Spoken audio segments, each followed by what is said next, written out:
quantum mechanics. Do you two know how scientists identify the substances in distant stars? Do you know how we measure the composition of the sun, for example? Sure. One major tool is spectral analysis, isn't it? Yes, indeed. I am familiar with the results of spectral analysis, but I am a bit unsure of how the spectra arise to begin with. Chaucer, is that part of our material for today? Yes, it is, Diana. In fact, it is the starting point. Let's use Professor Peabody's Wayback Machine, since we don't have one of our own, and look at a little science history. Jeeves?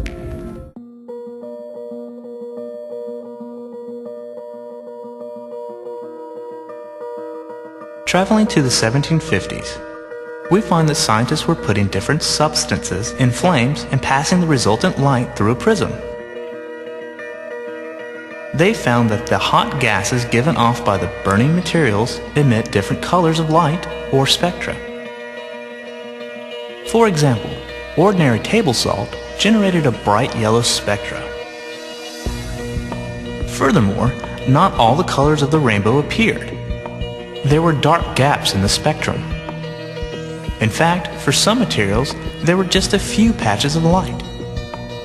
By the 1820s, they recognized that spectra provided an excellent way to detect and identify small quantities of an element in a powder that was put into a flame.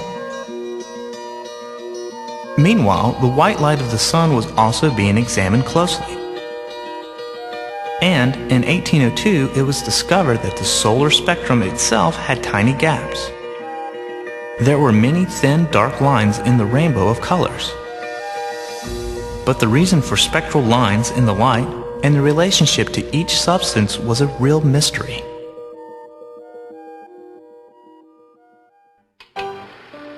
Traveling forward from that era to a little over 100 years ago, scientists were examining the colors of light given off by solid heated objects.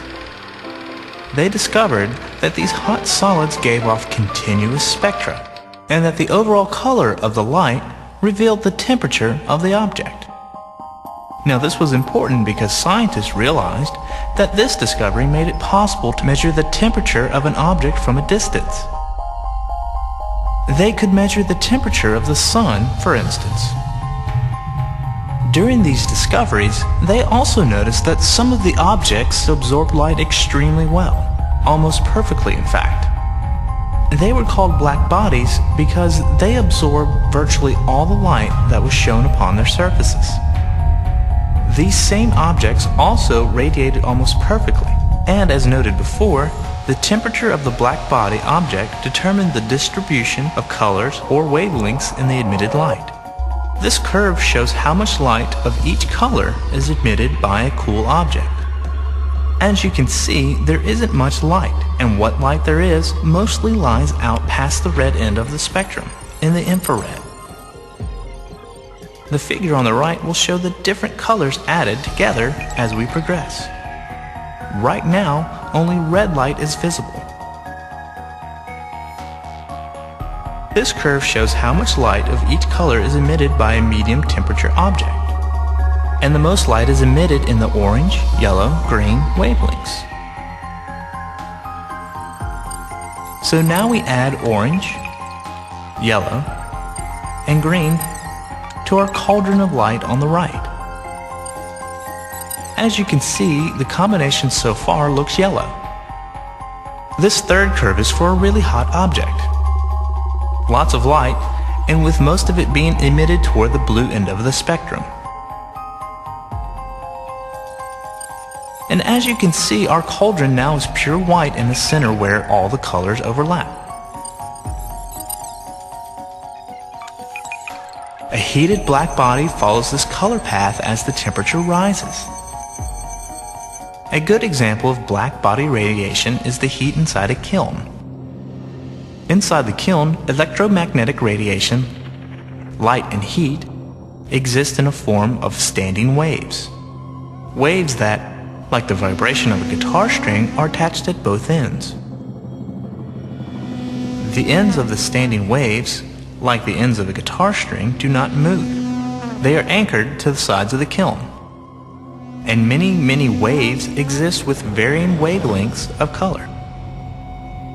At low temperatures, the primary color inside the kiln is the infrared, and we cannot detect it with our naked eye.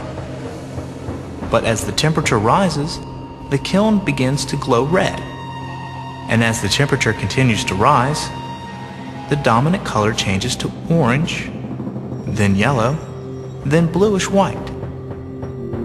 The distribution of energy in light shifts to shorter wavelengths as the temperature rises.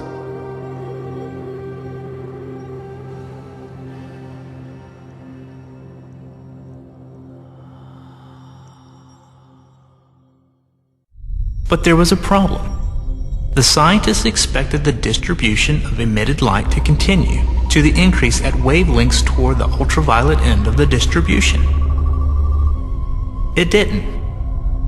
Instead, there was less and less light given off as they were further and further into the ultraviolet. This was called the ultraviolet catastrophe. But it wasn't a catastrophe at all. It was the beginning of something remarkable. A truly great scientist named Max Planck soon figured out a way to explain the observation. He concluded that the energy contained in the standing waves inside the kiln did not and could not possess just any and all different amounts of energy. Instead, the quantity of energy these standing waves possess had to be limited to a few specific discrete values of energy for each color. A standing wave of blue light, for example, can have energy equal to 0 electron volts, or 3 electron volts, or 6 electron volts, or 9 electron volts, and so on. In general, energy equals any whole number, n, times Planck's constant, h, times the frequency of light, nu, which for blue light is any number times 3 electron volts. But notice, blue light standing waves cannot contain energy equal to 1 electron volt, or 2 electron volts, or 4 electron volts. Realizing that energy could have only discrete values was the beginning of quantum mechanics. The energy is said to be quantized, and n, from the equation above, is called a quantum number.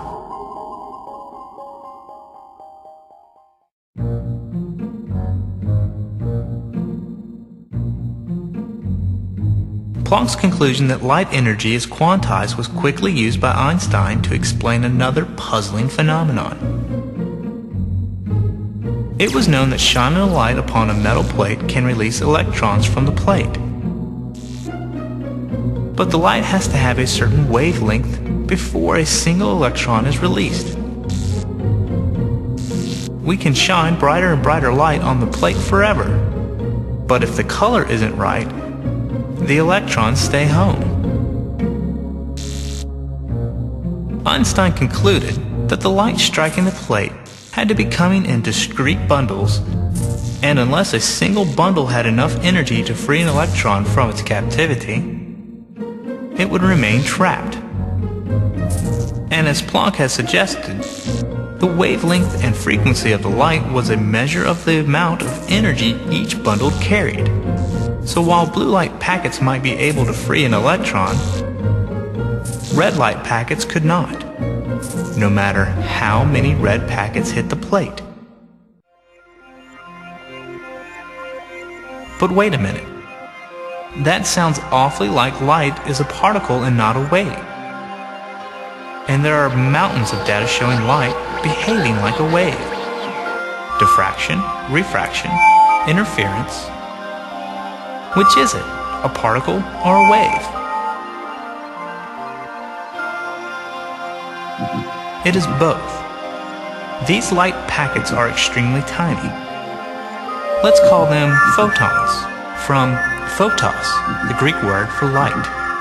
And when you try to explain the behavior of things this small, you must resort to really unusual ideas. The ideas contained in quantum mechanics.